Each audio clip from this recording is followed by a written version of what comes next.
विद्यार्थियों, आज हम कक्षा 7 की रुचिरा पुस्तक के प्रथम पाठ सुभाषितानि का अध्ययन करेंगे। सुभाषितानि का अर्थ होता है सुधन भाषितानि। भाष धातु जुड़ी है, इसमें सु उपसर्ग लगा है। भाष का मतलब होता है बोलना, सु का मतलब होता है सुंदर, यानी सुंदर बातें बोलना। अब पाठ का अर्थ देखते हैं। पृथिव्यां त्रीणि रत्नानि जलम अन्नम सुभाषितम मूढ़ै पाषाण खंडेषु रत्न संज्ञा विधीयते। पृथ्वी पर 3 रत्न हैं, जल, अन्न और सुंदर वचन। मूर्खों के द्वारा इन रत्नों को पत्थर के टुकड़ों के रूप में विधीयते में जाना जाता है। सत्येन धार्यते पृथ्वी, सत्येन तप्ते रवि, सत्येन वाति वायुश्च सर्वं सत्ये प्रतिष्ठितम्। सत्य से पृथ्वी धारण की जाती है, सत्य से सूर्य तपता है, सत्य से वायु बहती है। सर्वम सत्य प्रतिष्ठितम, सब कुछ सत्य में प्रतिष्ठित है। दाने तपसी शौर्य च विज्ञाने विनये नये, विस्मयो न ही कर्तव्यो बहुरत्ना वसुंधरा। दान में, तपस्या में, शौर्य का मतलब होता है पराक्रम, विज्ञान में, विनम्रता में और नीति में। आश्चर्य नहीं करना चाहिए ही, क्योंकि यह पृथ्वी, वसुंधरा का मतलब पृथ्वी, बहुत रत्नों वाली है। सद्भिरेव सहासीत, सद्भि कुर्वीत संगतिम, सद्भि विवादम मैत्रीम च न असद्भि किंचिद आथरेत। सज्जनों के साथ ही बैठना चाहिए, सज्जनों के साथ संगति करनी चाहिए, सज्जनों के साथ झगड़ा नहीं करना चाहिए, मैत्रीम मित्रता करनी चाहिए, लेकिन किंचिद आचरित ना सद्भि, दुष्ट के साथ कुछ भी नहीं करना चाहिए। अर्थात दुष्ट के साथ ना तो मित्रता करनी चाहिए और ना ही शत्रुता करनी चाहिए। धन धान्य प्रयोगेषु विद्याया संग्रहेषु च आहारे व्यवहारे च त्यक्त लज्जा सुखी भवेत्। धन धान्यों के प्रयोगों में और चा का मतलब और विद्याओं के संग्रह में, इकट्ठा करने में, आहार और व्यवहार में लज्जा को छोड़ने वाला सुखी होता है। क्षमा वशीकृति लोके क्षमया किम न साध्यते, शांति खड्ग करे यस्य किम करिष्यति दुर्जनाः। क्षमा रूपी, क्षमा वशीकरण है किसका? संसार में क्षमा किम न साध्यति, क्षमा से क्या सिद्ध नहीं किया जा सकता। अर्थात संसार में क्षमा वशीकरण है, क्षमा से संसार में क्या सिद्ध नहीं किया जा सकता। शांति रूपी तलवार, खड्गा में तलवार, यस्य करे जिसके हाथ में है, किम करिष्यति दुर्जना, उसका दुष्ट व्यक्ति क्या करेगा। अब इसके शब्दार्थ देखते हैं। पृथिव्याम पृथ्वी पर, सुभाषितम सुंदर वचन, मूढ़ई मूर्खों के द्वारा, पाषाण खंडेशु पत्थर के टुकड़ों में, रत्न संज्ञा रत्न का नाम, विधीयते किया या समझा जाता है, धार्यते धारण किया जाता है, तपते जलता है, वाति बहता है या बहती है, वायुश्च वायु धन च यहाँ विसर्ग संधि है, पवन भी, प्रतिष्ठितम स्थित है, तपसी तपस्या में, शौर्य बल में, नए नीति में, विस्मया आश्चर्य, बहुरत्ना अनेक रत्नों वाली, वसुंधरा पृथ्वी, सद्भिरेव सद्भिधन एक, सज्जनों के साथ ही, सहासीत सहधन आसीत साथ बैठना चाहिए, कुर्वीत करना चाहिए, सद्भि विवादम सज्जनों के साथ झगड़ा। क्षमा वशीकृति लोके, क्षमा वशीकृति ही धन लोके, संसार में क्षमा सबसे बड़ा वशीकरण है। ना असद्भि, ना धन असद्भि, असज्जन लोगों के साथ नहीं। धन धान्य प्रयोगेषु, धन धान्य के प्रयोग में, संग्रहेषु संग्रहों में या संचय करने में, त्यक्त लज्जा संकोच या भीरुता को छोड़ने वाला, शांति खड्गा शांति की तलवार या शांति रूपी तलवार।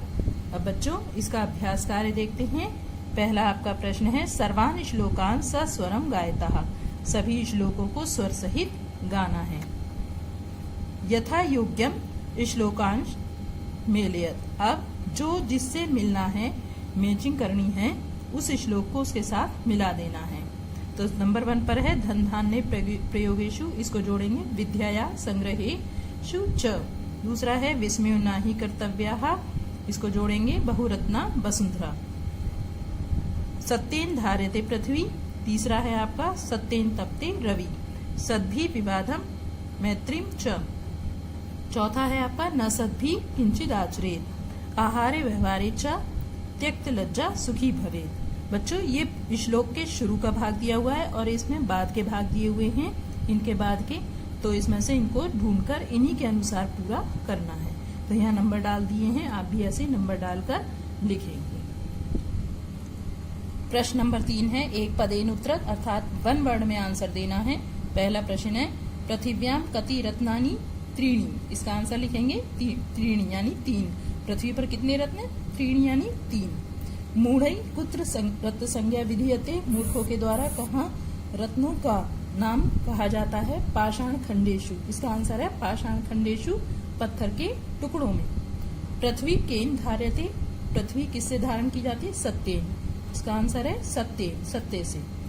कई संगतिम कुर्वीत, किसके साथ संगति करनी चाहिए? सद्भि, सज्जनों के साथ। लोके वशीकृति का, संसार को वश किससे वश में किया जा सकता है? क्षमा, क्षमा से। प्रश्न नंबर 4 है रेखांकित पदानी अधिकृत्य प्रश्न निर्माणम कुरुत। अब यहाँ पे जो रेखांकित किए हुए हैं शब्द, उनके स्थान पर हमें प्रश्न का प्रयोग करके इनका पूरा करना है। सत्येन वाति वायु, सत्य से वायु बहती है। तो आप इसका प्रश्न क्या बनाएंगे? किससे वायु बहती है?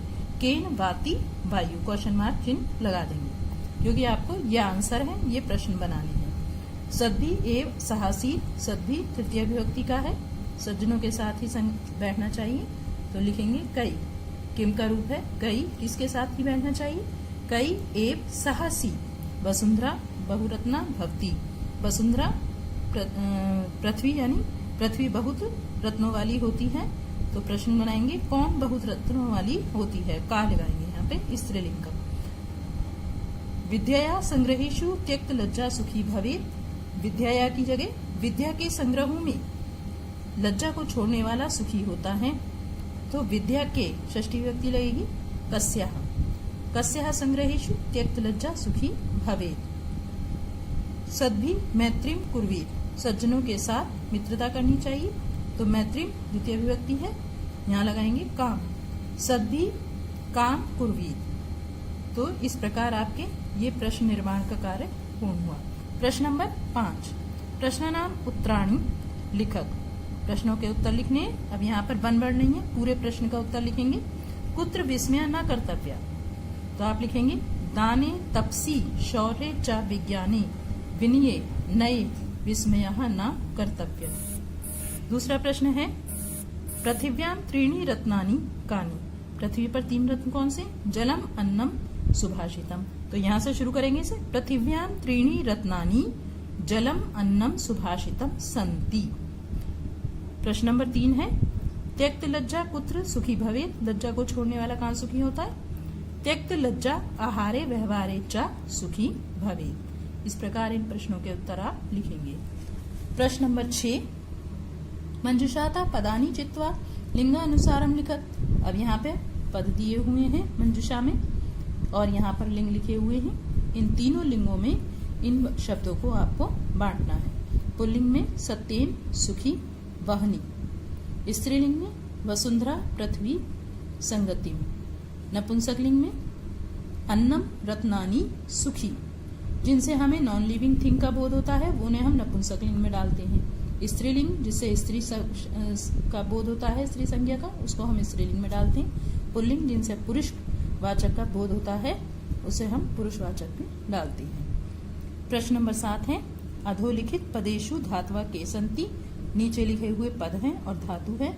यहाँ पद लिखे हुए हैं, इनमें आपको धातु बतानी है। पहला पद है आपका करोति, इसमें है क्री धातु। पश्य, इसमें है दृश्य धातु। इसके रूप पश्य से चलते हैं। केवल भविष्यत काल लृट लकार में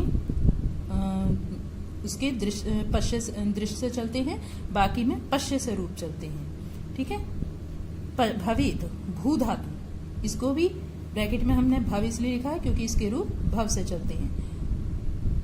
तिष्ठति स्था, यहाँ पे आपकी स्था धातु है तिष्ठति पद में। अब इस प्रकार आपका ये पूरा पाठ पूरा हो जाता है। धन्यवाद।